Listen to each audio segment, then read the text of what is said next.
In this world, is the destiny of anime controlled by some transcendental entity or law? Is it like the hand of God hovering above? At least it is true that man holds no control, even over Japan.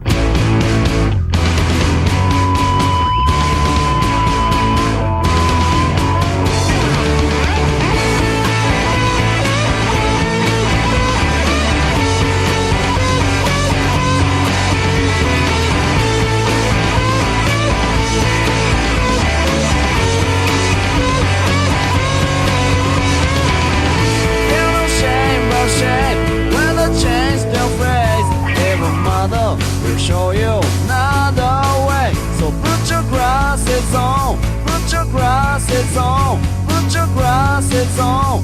So I assume we all know what we're here for. We don't have to waste any time. There's not going to be a shot of me scrolling through my anime list looking for something to talk about. We're not going to do the thing where I go through all the anime I missed over the 6 months it's been since the last episode of the series. Tell me about when you were young, Grandpa. Oh, Sonny, those were crazy times. My friends and I were out of control. We used to give each other wet willies and funny arms. We'd play dandy balls and legs a spread and penis butt. Sounds kinda gay, Grandpa. It was gay, everyone was. But back then we were called pole fancies. It was real good old-fashioned grab the nearest tree and hold on for dear life gay. Not today's fancy featherbed thread count gay. People got hurt back then. I mean, I could do what I always end up doing when I want to stall for time and pointlessly discuss the Evangelion franchise. But even then, I'll be honest, I'm starting to scratch the bottom of the barrel. There's only so many ways I can shit on the rebuilds now that they're over, and even then, you gotta remember, everyone has reviewed these things by now.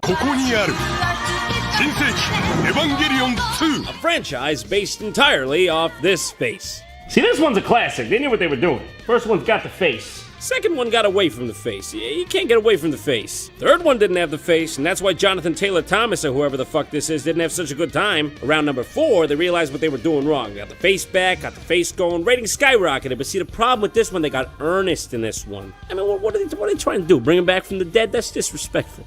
5, though. Oh, this one's the classic one. Mocoso, en primer lugar tienes mucha suerte de que te den comida. Todavía eres humano. So yeah, without all the usual baggage, that really just leaves one thing for us to talk about this season. Call of the Night. This show looks very promising. I even got dibs on it back in March. The only question now is how I'm going to put my own spin on introducing it. Which shouldn't be a problem, because it was adapted by Leiden Films. You may not recognize that name, but I do. It was 7 long years ago when I first tangled with them, and while their attempt on my life left me scarred and deformed, I can assure you, my resolve has never been stronger. I know now not to cross paths with this studio unprepared, which is why we need to make a quick little stop before we can get to the main course of this video. It is time to review Arslan.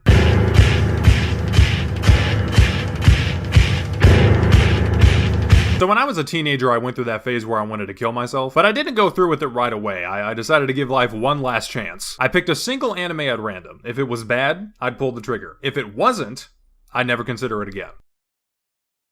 Arslan was the anime I chose. I do not know how I am alive either.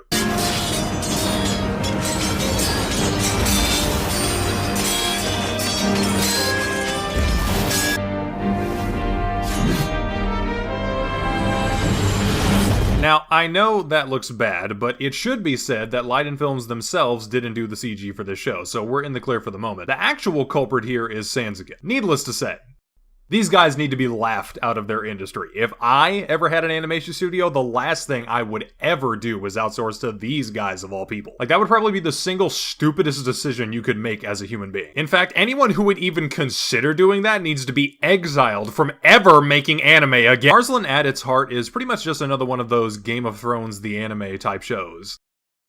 But not the good kind like Berserk where they show restraint. Of course, it doesn't help when the only thing that ever reminds me this series even existed in the first place is the music. This show was apparently required to have the best theme songs of all time for the sole purpose of rubbing salt in the wounds left by the CGI. Though I will admit it has some genuinely fun characters. I love Narcissus, I love Arslan's dad, I love that 16-year-old thought voiced by Jad Saxton, better known as Akane from And You Thought There Was Never a Girl Online, the greatest anime ever made. Unfortunately though, even the Sax Master can't save this show when you got the horrible villains from Magi trying to seep into this series too. What? Earth travel magic? Earth travel magic? Who are you? I'm here to provide help should you require it.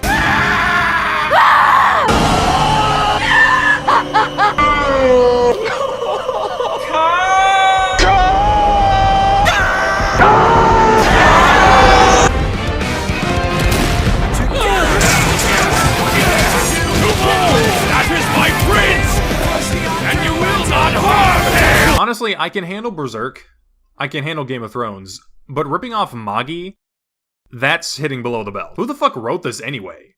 Yoshiki Tanaka? What a gay-sounding name, no wonder the show sucks.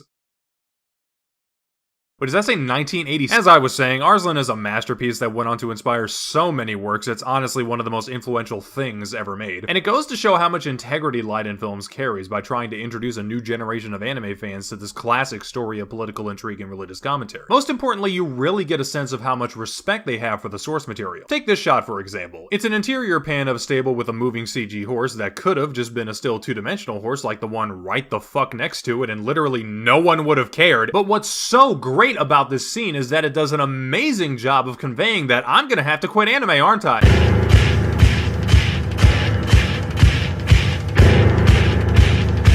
Did you know? Call of the Night is actually the third season of another anime called Dagashi Kashi, which roughly translates out to Call of the Day in English. This anime is one of the only reasons I get up in the morning. It's like injecting happiness directly into your veins. We got Hotaru, the standard model that comes with 0% APR financing for 3 months. Saya, the Tsundere model, very much a compact vehicle, but don't underestimate her. And Hajime, who is the greatest anime character of all time.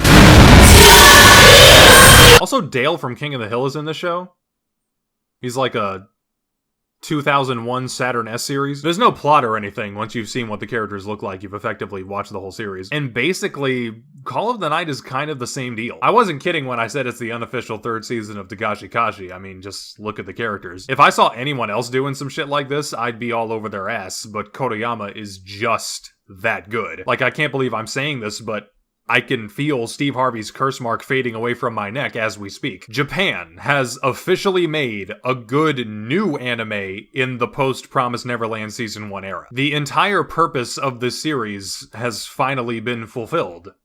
After 3 years, the only real criticism I would say the show deserves is that some might consider it to be painfully casual. There's no high-stakes battles or world-ending threats. Sargeras isn't sending the Burning Legion to take over Azeroth on a weekly basis.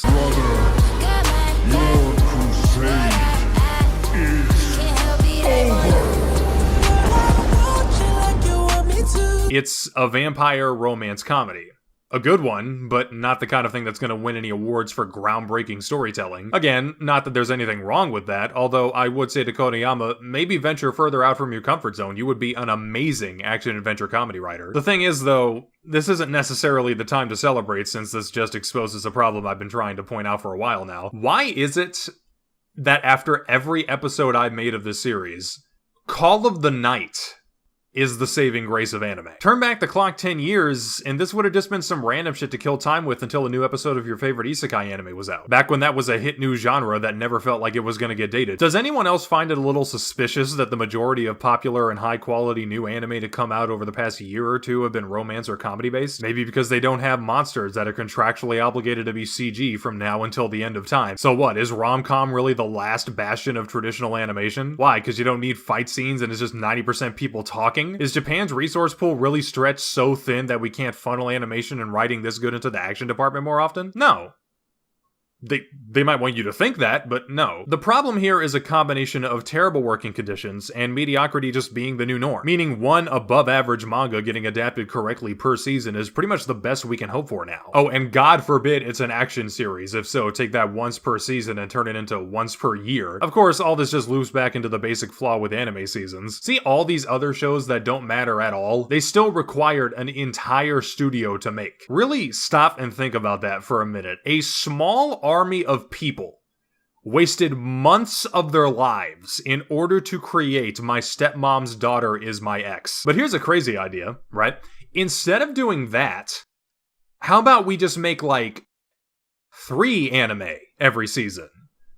But those 3 are just really, really, really good. I'll even give bonus points if we can collectively agree to stop making romance comedies. We have enough. And even if we didn't, nothing we do will ever surpass Edenago, so why even try? How about, just for a brief change of scenery, we get back to when high-octane action drama series were the oversaturated aspect of the industry. Just in a more concentrated way, so we don't end up with this.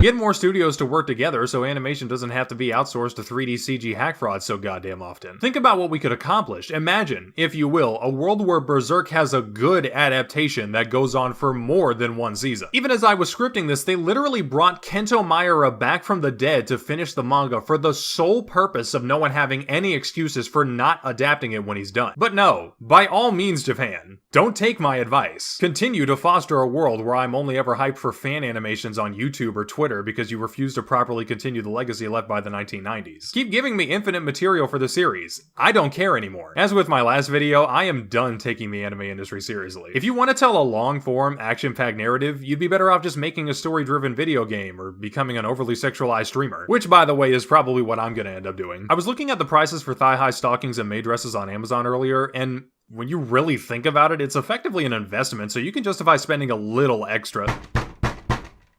No wonder I barely ever upload anything. I can never get a second of myself. Are you trying to steal my patent and formula?